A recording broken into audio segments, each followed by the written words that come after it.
উসমান রাদিয়াল্লাহু আনহু মতো ধনী হতে কোনো সমস্যা আছে? আপত্তি আছে? একটা আমল তার জীবনী থেকে পাওয়া যায়, বলে দিব। উসমান রাদিয়াল্লাহু আনহু ধনী ছিলেন কিনা?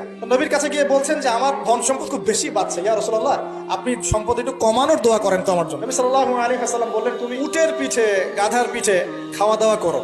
তো তিনি খাওয়া দাওয়া করেন। কয়দিন পরে, কয়দিন বলতে কতদিন আল্লাহ ভালো জানেন, তিনি এসে বলছেন, ইয়া রাসূলুল্লাহ আমার তো সম্পদ আরো আগের চেয়ে বাড়তেছে দেখি, আপনি কি দোয়া করলেন? সম্পদ আরো বাড়া শুরু করেছে। তখন তিনি বলছেন যে তুমি যখন খাও তখন তোমার হাত থেকে যদি খাবার পড়ে যায় তুমি কি করো? তখন তিনি বলেছেন, আমি আমার হাত থেকে খাবার যদি পড়ে যায়, একটা দানাও যদি পড়ে যায়, আমি উটের পিঠ থেকে নামি, নেমে সেই খাবারটাকে তুলে পরিষ্কার করে তারপর খাই। তুমি যে বলছেন যে তোমার আমল যদি এমনই হয় তাহলে তোমাকে আল্লাহ পাক সম্পদ দিবে না, কাকে সম্পদ দিবে? তুমি আল্লাহ পাকের সম্পদ রিজিকের যে শুকরিয়া আদায় করো, কৃতজ্ঞতা প্রকাশ করো যে আল্লাহ আমাকে ভালোবেসে রিজিকটা দিয়েছেন, আমার হাত থেকে পড়ে গেছে, আমি তুলে খাই। এই যে আল্লাহ পাকের নেয়ামতের প্রতি তোমার যে শ্রদ্ধা, সম্মান, এর এর এর শুকরিয়া স্বরূপে আল্লাহ পাক তোমাকে এরকম সচ্ছল বানাই দিয়েছে, কিছু করার নাই।